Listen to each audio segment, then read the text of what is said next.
Welcome everyone out to our History at Noon for June 2022 in our sesquicentennial year. If this is your first time coming out to these events, I'm Tom LeClaire. I am the town and village historian, and with the sesquicentennial upon us, we wanted to make this year special, so we're holding History at Noon throughout the entire year. So this is the 6th presentation, and we're thankful to have you here. So this year is the 135th anniversary of the Clayton Fire Department. And these three gentlemen up here, Justin, and yeah, here we go with names. I get talking. Dan Schleher, Russ Marceau. They're going to share some of the history of our beautiful fire department. And we all know that without a fire department, we'd be in rough shape when those dangerous times happen. But these programs are brought to you by the Thousand Island Museum, myself as the Clayton historian. We also got the Sesquicentennial Committee and the Clayton Opera House. So this is a partnership, and we're thankful that we're all working together to bring these wonderful programs. And with that, I am going to turn the time over to these three gentlemen. Thank you. Thanks, Tom.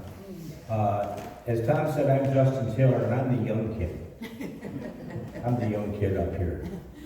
And I think from a seniority perspective, he's older. Then it's Dan, and then it's Russ from a seniority perspective. By the way, 1, 2, 3. We each have 50 years in the department this year.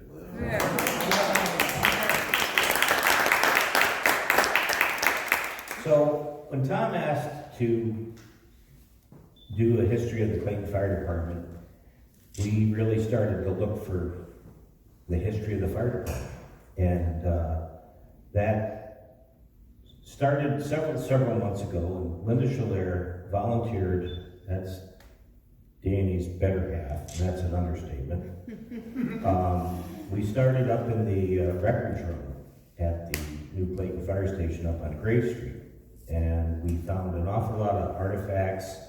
We found some historical documents. We did some research over at the Thousand Islands Museum. They have a wonderful collection of binders over there that have a lot of news articles on the Clayton Fire Department specifically. And we have committed to digitizing as many of those as we can. We've been in contact with the state archives and are looking to put together a plan and looking to have them help us fund the digitizing of those records so that they can be kept in perpetuity. Not only kept in perpetuity, but accessible, because some of those 1887 meeting minute books are pretty fragile. And we have a lot of them. I don't know that we have 100% continuity, do we, Linda? Pretty close. Pretty close to having that. But we found some neat things up there in that room. And so we're cleaning that all out. And so this is going to be kind of a free flow. And if anybody has any questions at any point, just please raise your hand. The Clayton Fire Department was officially formed April 23rd, 1887. So we just had our 135th anniversary in April, and we celebrated that at our annual banquet that many of the members went to. But before the fire department was organized, does anybody have any thoughts on how, when everybody's home was built out of a combustible material, wood? Everything in the area was built out of wood. And this area started to be populated around 1800, Tom? Well, 1820s when you really started seeing stores popping up. There was people here as early as 1810, but they were just surveying the area, getting timber, beginning to tear down. I'm going to say 1820, 25 is when a settlement. So, and the records show, and Dick Locke, some of you may remember Dick Locke. I remember him.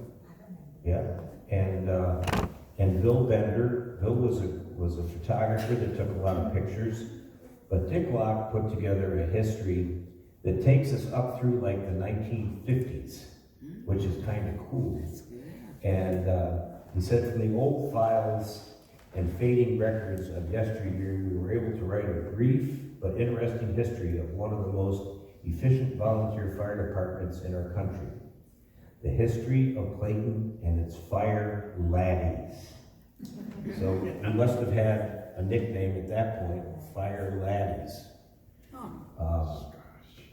From the founding of our village in 1820 to the 1880s, remote methods of extinguishing fires were used, mostly the bucket brigade. And there were buckets that were stationed around the village proper. And when there was a call, when there was an emergency, people would yell, fire, fire. And it would transmit, as you heard it, you'd stand out on your porch or out on the street and yell fire, and people would respond with their buckets to the wells and to the river and carry buckets to wherever the fire was. So the bucket brigade was how things started. And when there was sirens or bells on churches, people were designated to go. If once they heard the alarm come in, they would go and they would ring the bells on the churches. And that was before we had a fire station that had a bell.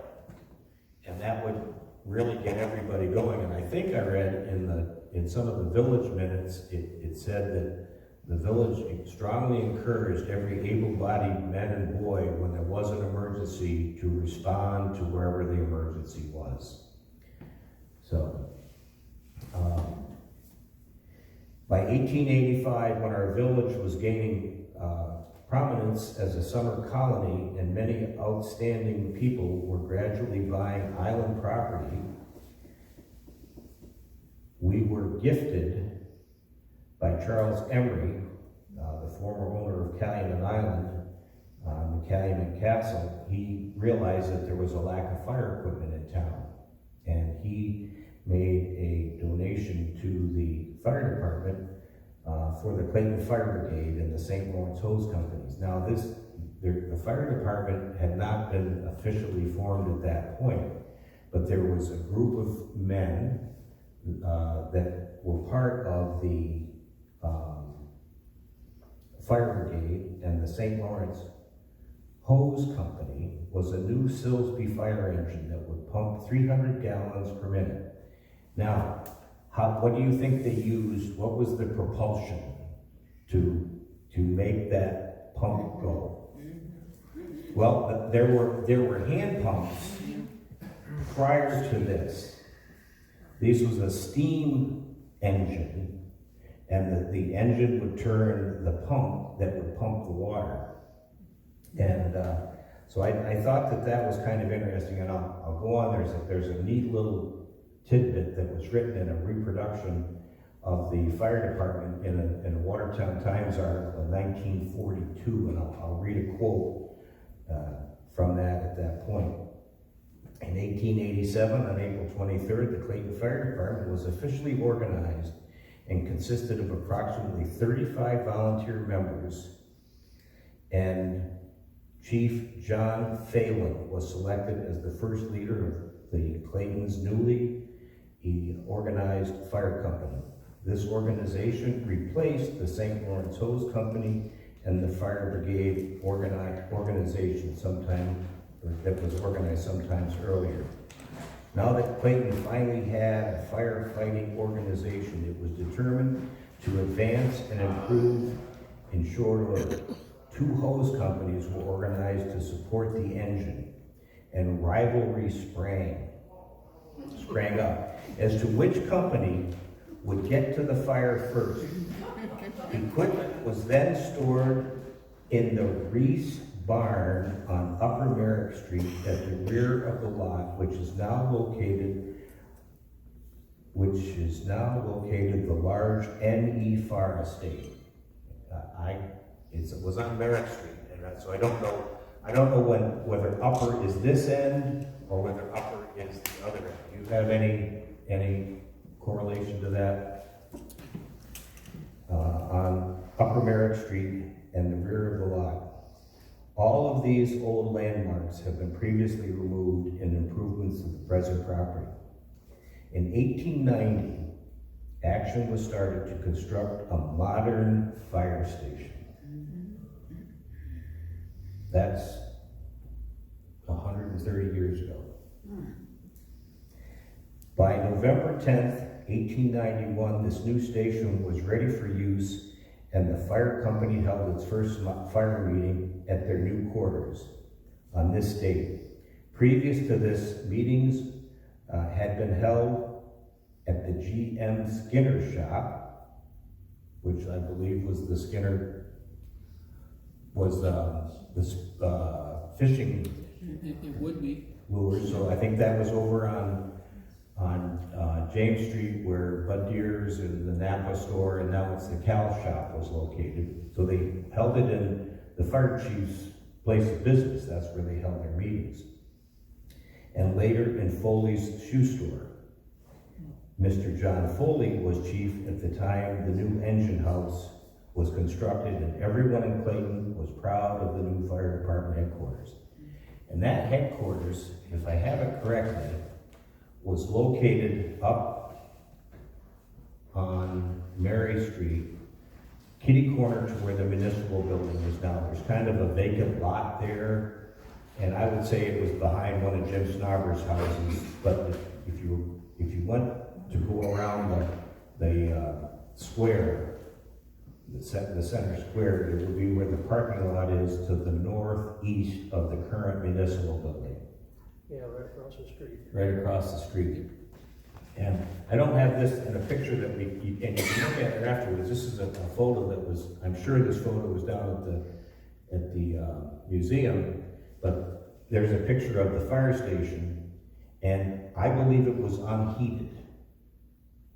And the big tower was so that they could hang the hose up and dry, because at that point, the hose was all more linen, and you know, if it was wet and it was rolled up, it would mildew and it would rot, and so forth. I always thought it was tall because of the bell, but that makes sense. I think it was perhaps both. Yeah. Reading a lot of the stuff that we've seen in here. Just a tidbit, in 1888, the fire department joined the New York State Firemen's Association. The fire department decided to charge monthly dues of 10 cents to each member. That's kind of a neat little tidbit. So, moving on from there, here's where I got the shouting, people shouting. As the years passed by, a bell was used to summon firemen to the fires, and this same bell can be found today at the in the fire station tower. Well, don't forget, this was written in like the 40s or 50s. So that bell was removed from the tower, and I guess doesn't really work well. Where is it? What happened to the bell? I don't know, I'm just wondering what happened to this. It seems to always go crazy with us, but the bell was removed when that building was taken down, and it was kept at some point because that was the first fire station. The second fire station was where the DPW barn is today, or where the DPW was across from the Antique Boat Museum. The third fire station was in the municipal building, and we're now in the fourth fire station. So when the fire department moved into the municipal building up here on Mary and Merrick Street, the bell was kept outside on the east side of the building. And when we built the new fire station in 1995, we moved that bell, and that bell is currently sitting outside of the fire station up on Grave Street. So we kept that from a historical perspective.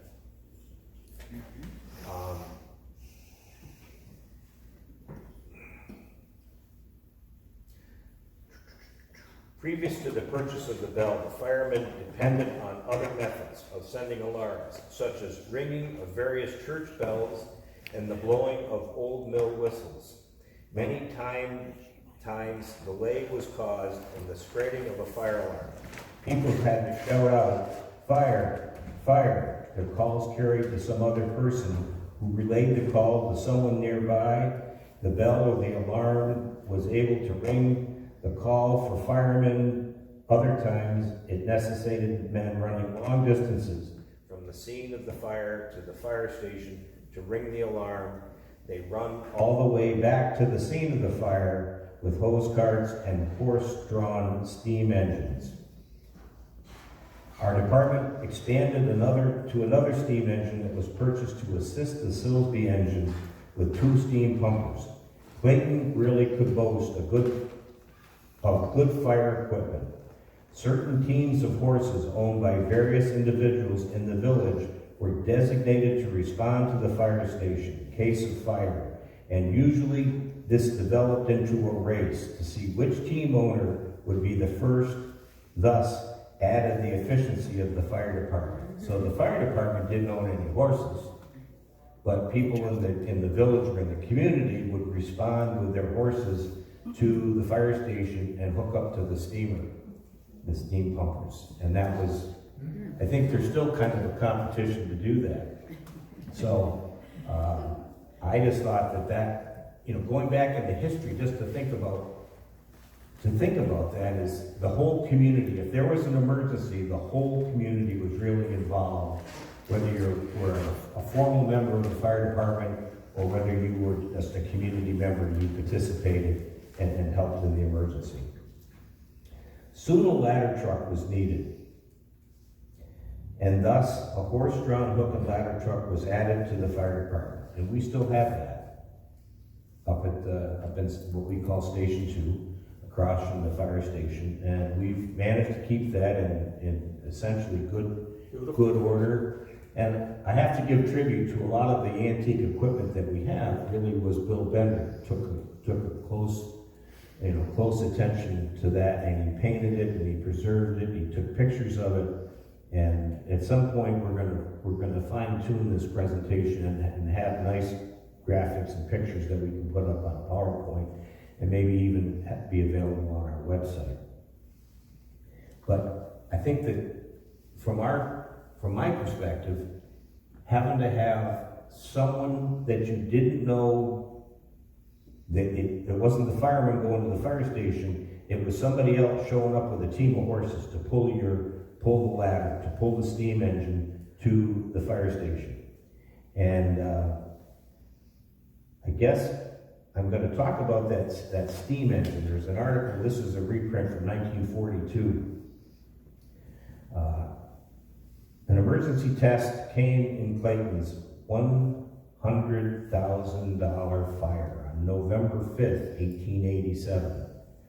The engine boilers had been drained for the winter, as Clayton had no warm storage place when the fire broke out at 4 on Sunday afternoon in the finishing room of C.C. Porter's furniture store.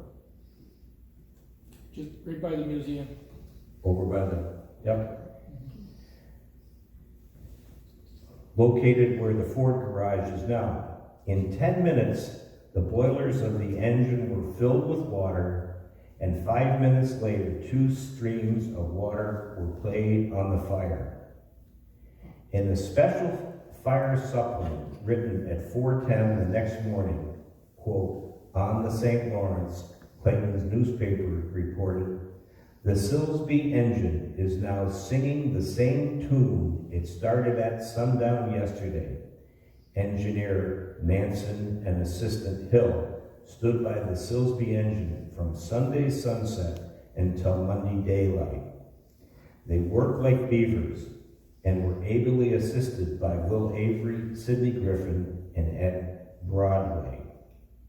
Quote, "If there exists a man in Clayton who will today utter one syllable against the Silsbee engine, Let him be chained to a good reliable telegraph pole, and let the said engine play the same kind of stream of water upon him for 18 mortal hours that it put on the fire last evening. Shame on the man who will speak a word thereafter derogatory of this most complete and magnificent appointed machine. So obviously, somebody must have been running their mouth, and I just thought that, you know, something like that was pretty neat. Just as an excerpt, that was kind of interesting, and that there would be a team of firemen that would show up, and the firemen, like the guys that were driving the horses, would race to the fire station to get the engine. So it was competition to see who could get the engine lit, get the fire started in the boiler, get the steam built up, so that by the time they got to the fire, or by the time they got it to the water source, that they could start to pump water. And by the readings, what I picked up from the readings here, it was by the time they got where they were going to pump water, they were ready to pump. And they talked about, in one of the articles on that engine, that they set the pumper up down at where the monument is now, and they pumped water all the way up to where the Baptist church is and sprayed a steady stream of water. So, and I'm just putting pieces of the puzzle together, is that all of the roads in the village ended where? All of the roads, all of the streets ended at the river. So they take the fire engines to they take the fire trucks or the fire apparatus to the river, and they pump water, and they could pump into the village from kind of all the way around, whether it was from French Creek or Goose Bay or whether it was from downtown. So, by 1921, Clayton could boast of paved streets throughout the village with the purchase of paved streets throughout the village, and with the purchase of a new motorized Pierce Arrow 500-gallon engine, the speed in responding to fires was much increased. So in 1921, that's when we got our first piece of motorized equipment that actually was a combustion engine, a Pierce Arrow. In 1929, an electric siren with dial code automatic operated device for sounding alarms was installed and is used to this date for sounding fire alarms. Again, that's back in this is in like 1940s and 50s.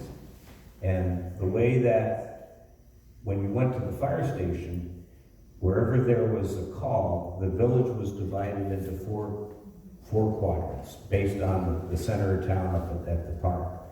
And there was a steam whistle. And if it blew one, it was in one quarter. If it blew two, it was in the second quarter. Three was in the third quarter. 4 was in the fourth quarter. And so whoever got to the station put a dial on and would start that steam siren to go. My mother knew all of those things. My mother would wake us up at night, she'd say, oh, it's in so-and-so, because she knew which section was what number. She was so smart. Towards the end of that apparatus life with the dials, whoever put the dial in got shot to beat the devil. So we ended up just using the button on the. I think that came. You're right. It was a shocking experience. But as the alarm systems changed, that was manual. And then when telephones came about, and I don't know telephones, 1950s, 1940s. I want to say earlier than that. 40s. I think from 1940 until about 1980. when you had telephone service, the Clayton fire number was 686-3131. The Clayton police number was 686-1313. That's tough. So when you dialed 686-3131, you would get, well, who do you think answered it? Same person. Could be anybody, could be somebody from Frank's. Well, they put what were called fire phones, and if you got elected to be a fire chief, you got this prize. You got a fire phone. And that then became your and your wife and your kids' connection to answering fire alarms. There was one at Frick's, there was one at Graphic Controls, I think, there was one at the water plant. There was, I know Bob Purcell had one. When I was the fire chief in 1980, I had one, and I had one of the last, if not the last, fire phone at my house over on, when I lived on the corner of 3 St. Reed Street. Clark Dano had one. Probably Charlie. Bill Solar had one, Charlie Solar had one, and when you got elected chief, they would move around, the phone company would move around, and the phone would ring, ring, ring, ring, ring, ring, and it would ring at everybody's house at the same time. And whoever answered it, they'd pick the phone up and say, fire department, what's your emergency? And, you know, it might be, okay, this is Dick Withington on Round Island. I have a house fire. And so the spouse, the wife, would stay on the phone, and there was a lever, and she would slide that lever, and that would blow the electric siren and the air siren at the fire station. And it would go up, and it would go down, and it would go up, and it would go down. And then whoever was the first person to the fire station would pick the fire phone up at the fire station and say, where's the fire? And whoever answered, whoever was on the other end, whether it was Jenny Purcell or my wife, Debbie Taylor, or Liz Dano, or whoever it was, would say, the fire is at Dick Withington's, his house is on fire. And they would write it on the chalkboard, they'd put that dial on, and away we'd go to the fire call. So that was kind of how the evolution of fire alarms came about. Anything you want to add to that, I Dave? don't remember any of that. Okay. I don't. So, Before my time. in 1980, technology came about. And this is a current pager, but when we had the fire phone system, I remember going to Charlie Solar's house. Charlie was this is the way we've always done it type of guy. And they always did a great job. And I'm sitting at his dining or kitchen table, and Debbie, my wife, is sitting with Gerd in the living room, and I had to tell Charlie, this is how the system works. We can replace the fire phones with pagers. They can ring our fire siren from Watertown. So 686-3131 got call forwarded technology to the sheriff's office, which is where the dispatch was. And they would put out a radio message that says, Clayton Fire, the siren would go off. It would go up and down. There was no more of the cross section. The fire whistle would go up and down until someone got to the fire station and shut it off. They do the same thing right on the board, fire at Dick Withington's house fire. In 1980, we got pagers. And I was sitting at Charlie's kitchen table, and I said, this is how this works. And I wrote a stick figure. We had stick figures, a piece of paper. I said, here's Watertown, here's Clayton. They send a radio signal from Watertown to Clayton that activates our pagers. And the pagers will give you a message. You'll be able to hear it right at your house. I don't know if I like that. I says, Charlie, I think it's going to be faster.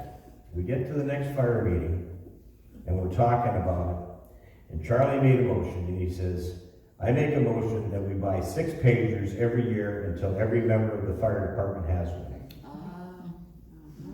And we had these little, I think they were red Plectron, weren't they red boxes? Yep. Plectron pagers. And now we do sort of the same thing from an alarm perspective.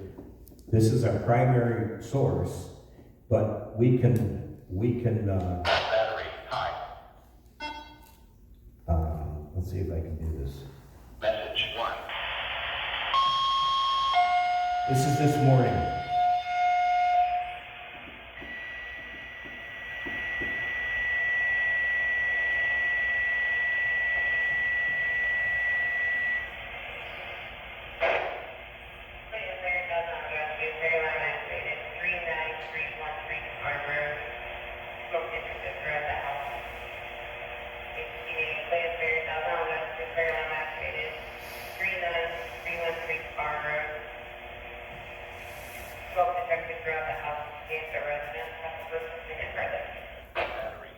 So that was a fire call that we got this morning at Ganter's on Farm Road. And everybody in the fire department was notified on their pager. Roll technology even further ahead.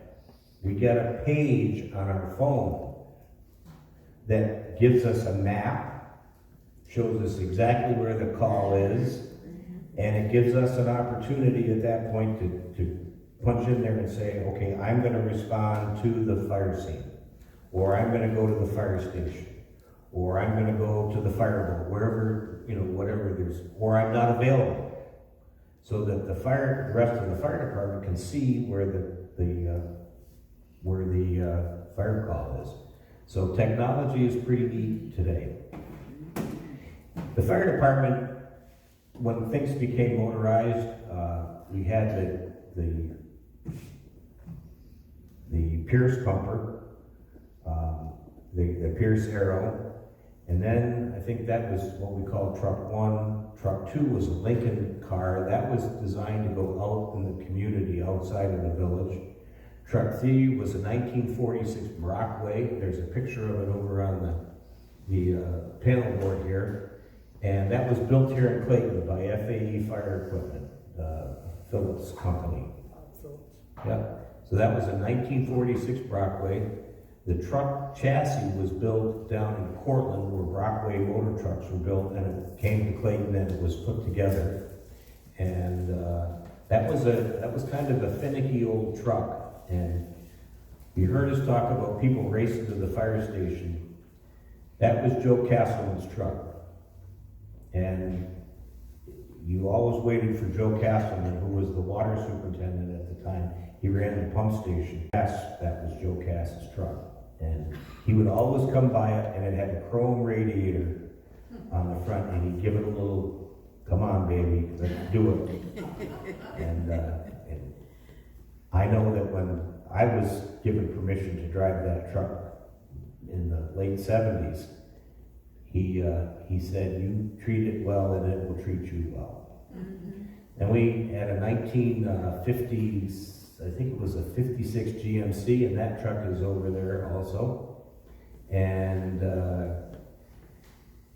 who do you think truck that was? Charlie Solers. Charlie Solers. So that was Charlie's truck. So when you went to the fire station, you didn't take that truck, because that was Charlie's truck. And if you look at some of the Charlie Solar photos that are up at the fire station, you see him downtown with it and pumping with it. It was kind of a neat time. And I don't know if Bill still has that truck or not. At one point I think he did, but I'm not sure if Bill still has that truck. So that was Truck 3, Truck 4. Truck 5 was a 1975 Sanford front-mounted truck. And it had a steering wheel on that truck, was this big. And that truck was Russ Overtime's truck. Now Russ lived right across from the fire station, so Russ was all there, but Russ was a DOT guy, wasn't he? Didn't he work for Department of Transportation? Yes, he did. Did you learn anything from him? No, I did not. Did you learn anything from anybody? I taught. Utah, okay. So that was Russ's truck, and that was a big truck. The other trucks were kind of a low profile. Then we got truck 6. And truck 6 was kind of up for grabs. That was a 1986, I think, 85 or 86 cab over Ford, so it was up high. It was a higher truck. And you wanna tell the story about people having trouble getting into that truck? Well, we had one guy that was a little short at the time. So, one of the guys, for some reason, built a little ladder so he could get up into the truck. His name was Dale Kenyon. Oh, yes, yes. Dale was, went to a lot of fires. Yeah. But he had to ride on a certain truck because I was the only one with a Yes. ladder on it. Yes, But as the story goes, whoever was driving the truck one day could hear this. Dale was banging on the door trying to get it, but he couldn't reach them. So that's where the ladder came from, and I think we might have given it to him at a fire meeting or an annual banquet. Banquet. At the banquet, so that was a fun time. that's nice. So that was truck 6, and we now have truck 7, truck 8, truck 9, which are new diesel. Those are all gas-powered trucks. Everything we have now is diesel, and including a 100-foot aerial ladder. And there is kind of a picture in the Thousand Island Sun of truck 6, and I'd like to have you come up and look at it when we're done. But it's truck 6 down on, I think it was the regional dock, before the regional dock was down there, and this ladder truck was the first motorized ladder truck that was in Clayton. And I have a personal relationship with that ladder truck. He bought it. Oh, I went to Watertown one day to buy paneling for our house. I came home with a 100-foot area ladder. And I was convinced that the village of Clayton needed that truck because there'd been a number of fires where we had to call, we did. And we had the McCormick's fire, Carthage, Watertown came and helped us with that fire in the early 80s. And I was just convinced that we needed that. And I had an opportunity. I was fortunate enough to have enough cash. I bought it, took it to the village board. What do you think they said?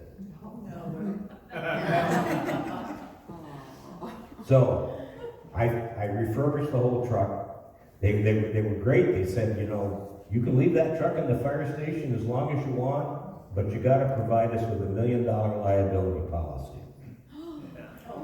Off to Bud Deer I go, but I need $1 million liability policy on this truck. And we ended up using that truck at the Pearls fire. My friend Larry Hayes was the operator of it in Pearlsburg. And after my wife said when they took that, if they break it, they're gonna buy it. If they break it, they're gonna buy it. None of you women would ever say anything about that. Right? So, shortly after that, the village, at that point we were a village fire department, made a decision to buy a refurbished New York City 100-foot aerial ladder. And since that we've had, was my truck in 1980, and then we had a 100-foot aerial refurbished truck that didn't have a pump on it. Then we bought another refurbished truck that did have a pump on it. Then we bought a 1994 Sutphen. I think we paid $122,000 for that truck. And in 2017, we bought our current elevated platform for $980,000. So that's kind of the history of our equipment. And what I'd like to do is, there was kind of a neat time in 1980. Speaking of 1980s, I was the fire chief at the time, and the state sent out this message. They said, we're looking for a firefighting team of 5 members, a chief officer, a pump operator, and 3 firefighters. And with that being, when I got that message, once again, without going to the fire department, I said, we got to do this. And I wrote back and said, we're in. Clayton is in. And then what happened, Russ? This is the lighter side of the department. I set this table up for everyone to take a look at. We can pass this around. These are the 5 firefighters that went. There was Jim Haight, myself, Justin, Bob Purcell, and Dave Bolden. So pass that around.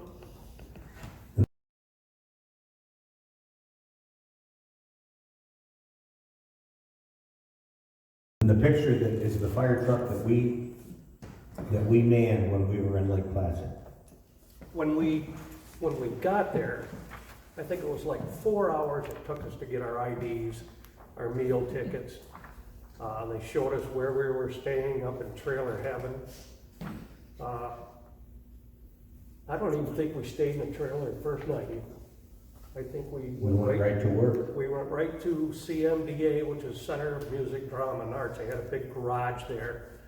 And Lake Placid had pulled their truck in. Plus this young guy at that station had his motorhome, so we stayed right there in the motorhome the whole time we were there every week. We had to call the first night. Gas. One of the chimneys in the trailer was not unplugged, so all the gas and everything went into the trailer and almost killed us. So we rescued those people. Oh, and it was cold. Jeepers, it was cold. And that's the only call we really had. Yeah, we were there for 9 days. We had to make a commitment because of security. We had to be there for 9 days. And I think we had, out of that 9 days, we had 1 night off. You failed to mention what it was for. You said 1980, you didn't say what. Yeah. Well, what happened in Lake Placid in 1980? The Miracle on Ice. Olympics! This was the Olympics. So Thank you, Dan. That's why I'm here. Winter Olympics. this You was, get the Yes. free drink. Everybody knew, they just didn't say it. yes, it was the Olympics in 1980. We had to spend the first week there. We had all days off, so we could go anywhere we wanted. The tickets that they gave us, if you flipped it over, it showed whatever event we could go to, and it was just loaded with everything. So we could go to every one of the events for nothing. The only thing we couldn't go to were opening ceremony and closing ceremony. Other than that, we could go to anything we wanted. That's interesting. First night there, I'll read you this story. It all started in the fall of '79 when Lake Placid was finishing up all the arrangements for the 1980 Winter Olympics that were to take place the following February. The Olympic Committee sent letters out to the local fire departments. And because we raced with them, we were one of the departments they wanted there, because we knew each other. Asking for volunteer firefighters to work the first or second week of the Olympic Games, as it was just too big of an undertaking for their own department. They asked for 5 firefighters. We ended up Bob Purcell, Dave Bolden, and Justin Taylor, Jim Haight, and Russ Marceau. So we left for the Olympics in early February.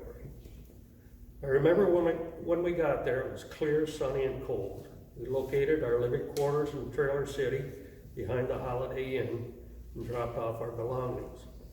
The fire station located a big barn across from the Center for Music, Drama, and Arts, and that's where we ended up staying. That first day was spent mostly organizing and getting ready for our assignment. Seemed like it took hours and hours to get our credentials for working and eating breakfast and dinner in a convention center in a Holiday Inn. When they finally released us, it was too late in the evening, and Bob Purcell and I decided to walk around and see what was going on. We soon found ourselves in front of the Olympic arena and decided to try and get in and to see the U.S. versus Sweden. We climbed the stairs, and when the attendant asked us for our tickets, he looked us again and recognized we were workers at the games and even knew us. So he let us go in He said there was only standing room only. So when we got in there, it was as though we had walked into a bubble.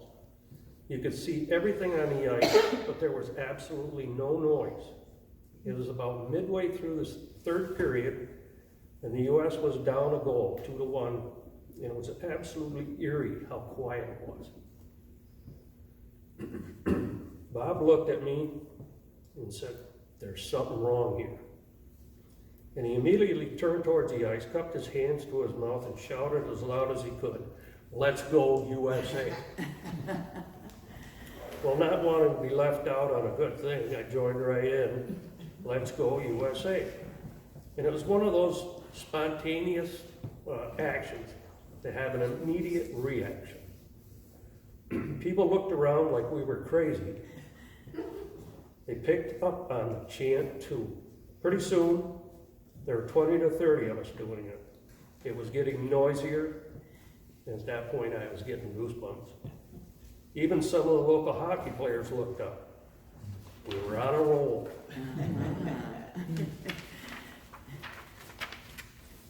With a minute or two, the place was rocking. The U.S. tied the game up with just a couple of minutes to go in the third period, and the arena erupted. It was prickly. You know.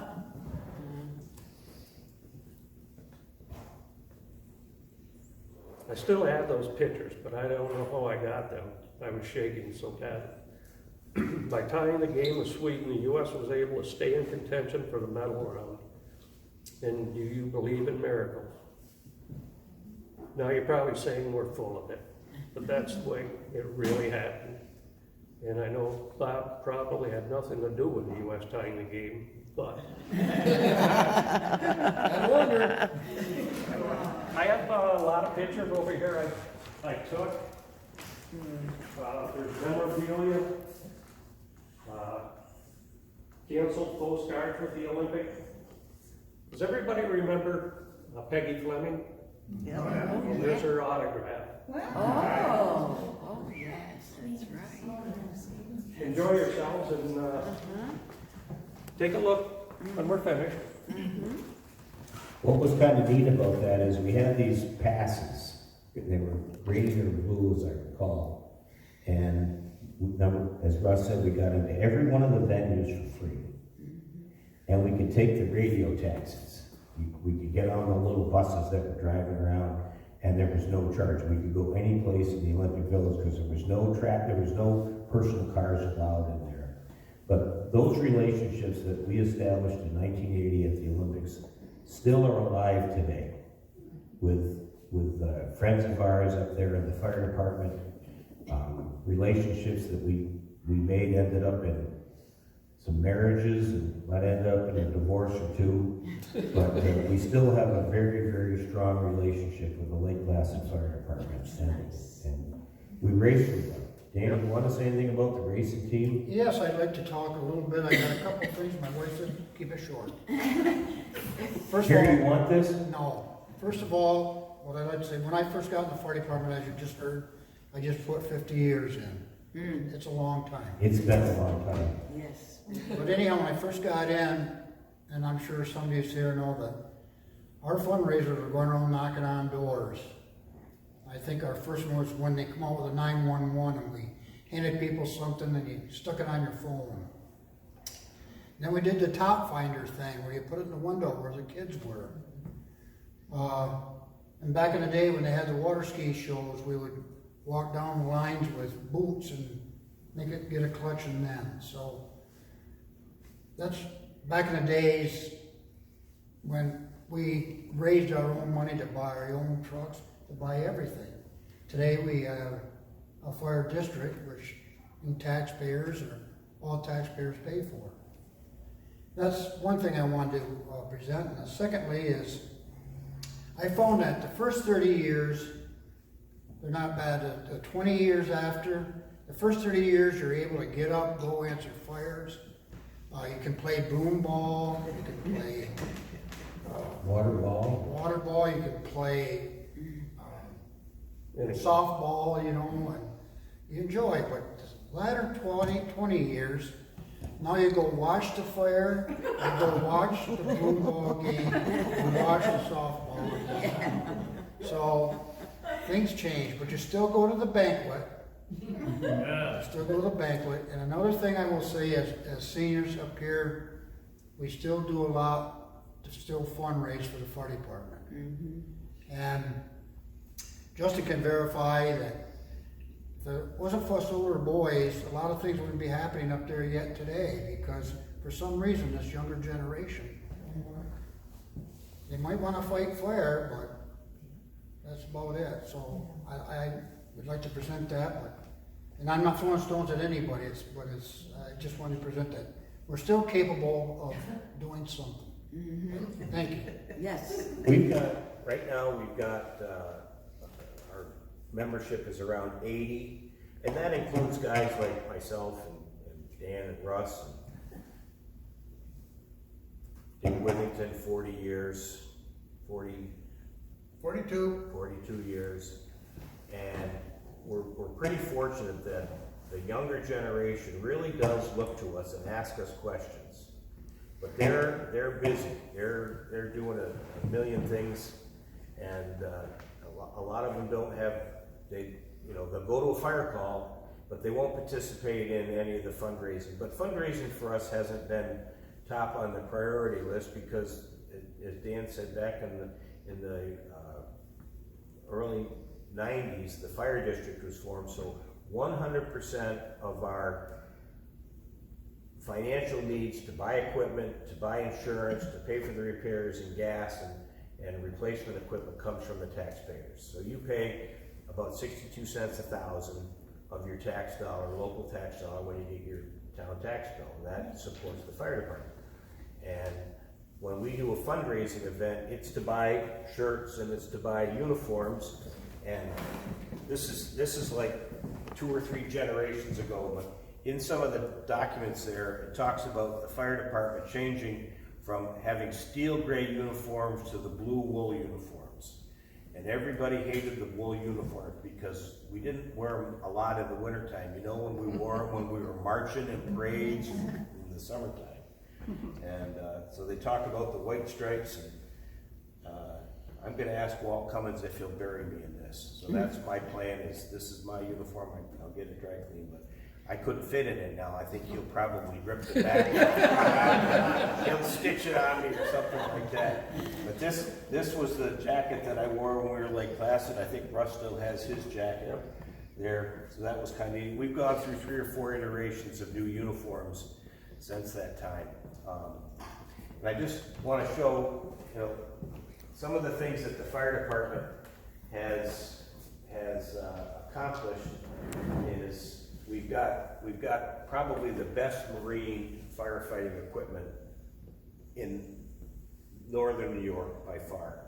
That's a picture of the Last Chance. I don't know if this thing's going to work for us, but anyhow, this happens to be let's see if I can go back.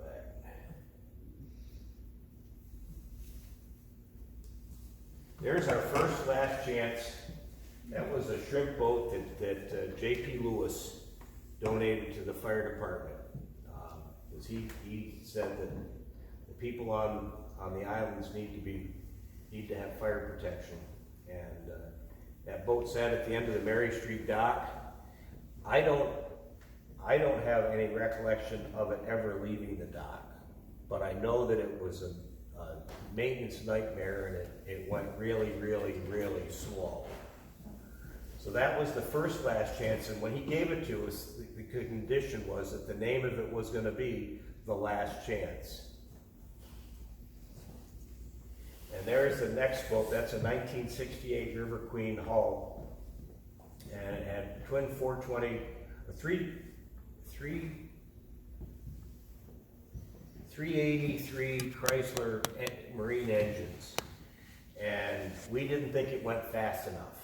So we put 429 Chryslers in it one winter, and what we realized is we overpowered the outdrives, and we kept tearing the outdrives up on it. We spent thousands and thousands and thousands of dollars repairing that boat. And that was the time, as Danny said, when we owned the fireboat, we owned the tank truck, the rescue truck, and the village owned the pumpers, I think. But that was the second last chance. And here's the second last chance and the current last chance, which is 2003 Metalcraft Marine. And it was built in Kingston. We paid a little over $300,000 for it. And to replace it now is over $1 million. And Jet drive. it's got jet drives on it. We have not had any issues with any maintenance issues underwater. I will take complete responsibility to be the first person to put a hole in it, running up on a shoal. I did that. But I defy anybody that ever run a boat to say that they've never hit anything, because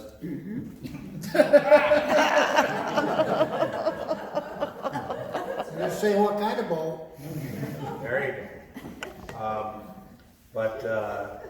And we also have our airboat. We purchased that. I think, Dick, we went when did we buy that? 2008. Yeah, And we paid Black Lake. $75,000 because in the wintertime, there was no way to get to the islands really when the ice was there in the in-between, so we bought that. And we've been out on a couple of calls. There's an article here from the Watertown Times, rescuers rescuing rescuers. And we ended up going over onto Lake Ontario. Chameau had been out at a call and it was blowing wind and they got stuck in the slush with their airboat. And so they called us to go rescue them, which I thought was kind of cool. We couldn't see where they were. We kind of had to feel our way around because it was one of those days when the wind was blowing 100 miles an hour. So we do have, there's a picture, I think that's over on the Washington Island Causeway. We've had 2 or 3 boats that have ended up, they've left Clayton, and it seems like it's always at night. And they might have been at a local watering hole very close to us. But we pulled up and helped with that rescue. This is a fire over on Grindstone. And based on the stature of that guy in the blue shirt, it looks like that's me on the dock. I wasn't running the boat that day, but that was Bill Taylor's house on the north side of Grindstone on Labor Day 4 or 5 years ago.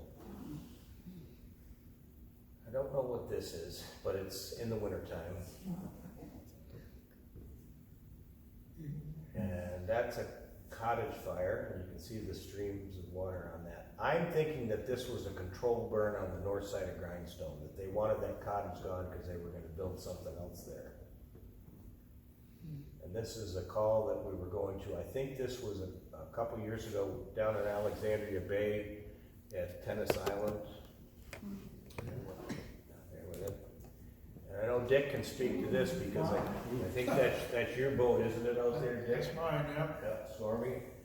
This was a brand new or relatively new Canadian boat, 42-foot Sea Ray boat. It was probably, $1 million boat, and the guy took a left-hand turn when he should have gone straight, put it right up on a shoal on the other side of Pine Island, between Pine Island and Bluff Island.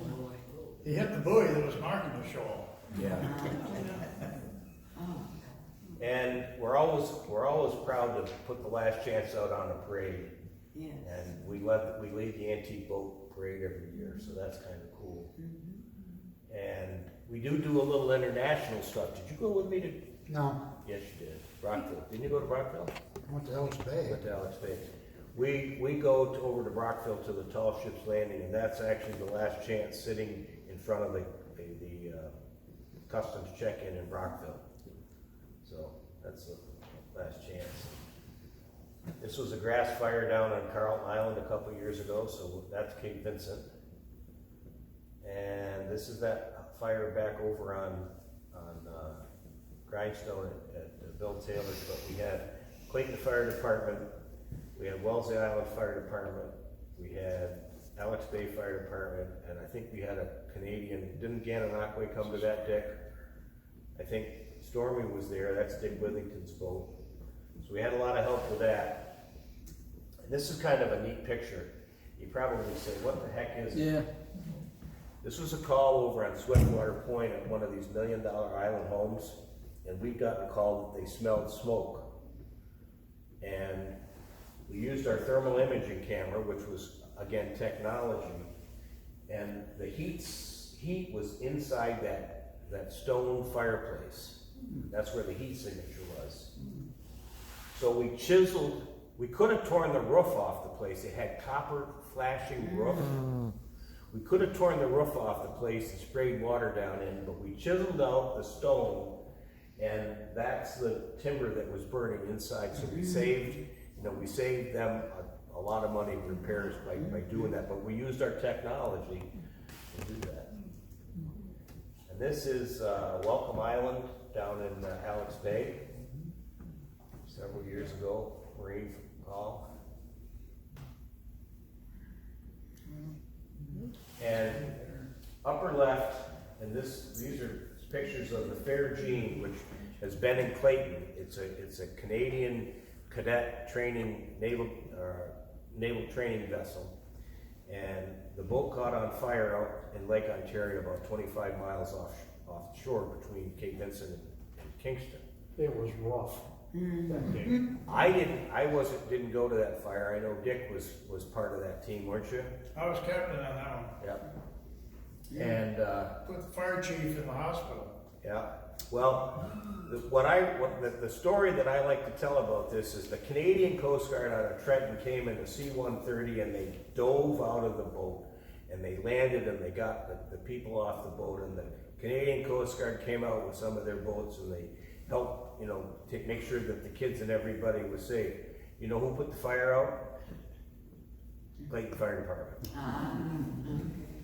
Because we had our air packs and our turnout gear, and we went down and put the fire out. And I think, as it turned out, that there was an oil line that had burst or something on the engine and had caught fire, and we put the fire out. And it was rough, and I think Dale Harvey was the fire chief at the time, and I think he got a little green, didn't he, Dick? Yeah, he did. He claimed I was the only one that had that fireboat completely out of the water. So, Airborne. and there she is. When we kept it at the Mary Street dock, we keep the fireboat over at the hotel dock because it's much more protected there. And I know we're just about done, Tom. There's John Farmer putting out a fire over with a fire extinguisher over at that time. I think it was Remar Marine, where French Bay or Islander Marine is now next to the Mary Street dock. And that's the end of the slideshow. So, any questions or anything for us? Linda? Go ahead, ma'am. The volunteers now that come in, the new volunteers, are you training them now, or are they being sent someplace else to be trained? Since you've been there a long time. Any new members that get in the fire department that want to be firefighters have to go through firefighting, what's called firefighting 1 now. And there's been, over the last 50 years, that's changed. It's a state course that the state sets up the criteria, and so they have to go to that. And it's about 3 months long, 2 nights a week, 4 hours a night. And so there's training. Our training comes mostly from the state, firefighter 1, firefighter 2, scene support. So we would all be considered scene support guys now because we don't go into a fire scene. We can go and we can help load hose, except for Danny. Danny doesn't do that. He just goes and watches. And the banquet. But the younger kids do the firefighting thing, and they do a great job with that. So, and we're very well trained, and we're extremely well equipped. Everybody has to have personal protective equipment, the coats, and just as a scenario, we've gone from wearing raincoats, literally long raincoats and rubber boots. Boots up to here. Yep, boots up to your waist. Raincoats down to here. Yep. To the Plastic helmets. new turnout gear that's all fire resistant, air packs that you can have on for 45 minutes that have thermal cameras in them, and you can see fire, and you can see imagery, and you can talk on them. You can tie into your radios, so, you know, we're very, very well trained and very prepared.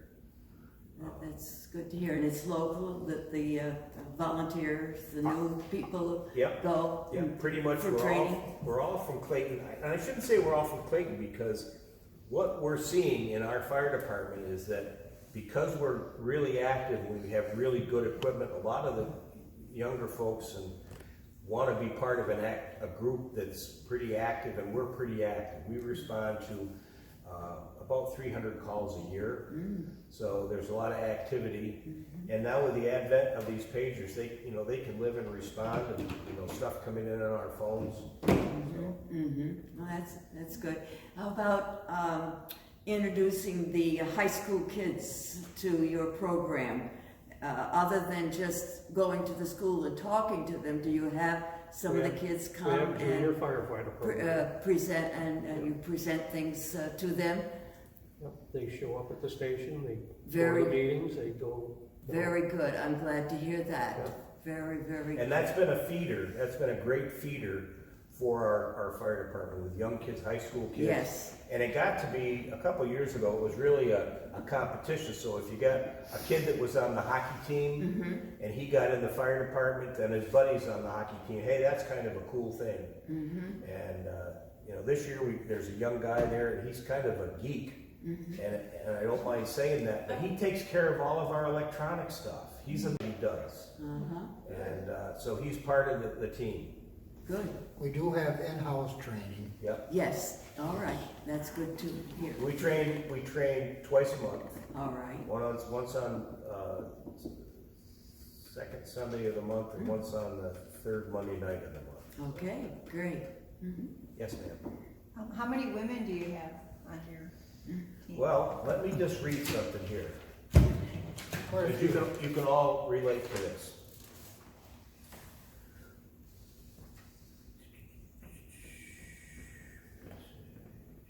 We've probably got over 20.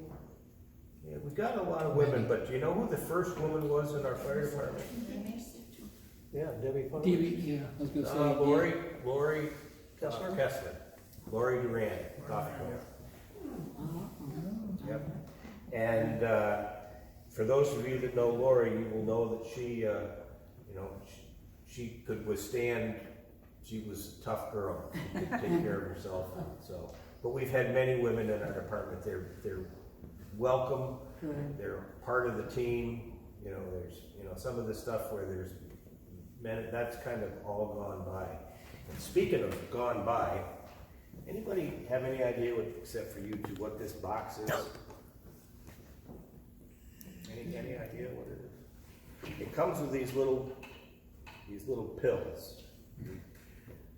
So if you wanted to, when the fire department voted members, there'd be a white pill, And a black pill. So that is, what was that called? Black ball. And when we found that up in the room, I said, we're gonna save that one. That's kind of cool. And it actually, I think they made it illegal to blackball anybody with it. Voting. Interesting. Yes. So in the winter, when the river's frozen, how do you get water, like on an island, for an island fire, how do you get water to the fire? Cut a hole in the ice. Drill a hole. Cut a hole in the ice, and with a portable pump. Yeah. Fortunately, there was a fire a couple of years ago over on the north side of Grindstone on Christmas Day. We didn't hear about it till the next day, and the house burned completely to the ground. Nobody called it in. It was just the house burned completely to the ground, but nobody called it in. It was on the northwest side of Grindstone. But that's how we would do it. We take it over in that airboat. Questions? Thank you, folks. Well, thank you.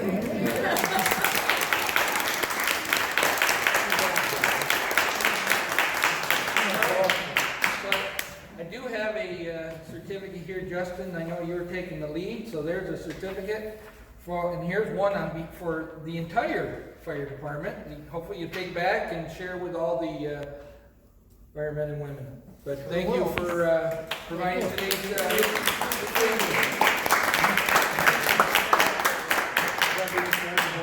You're in charge.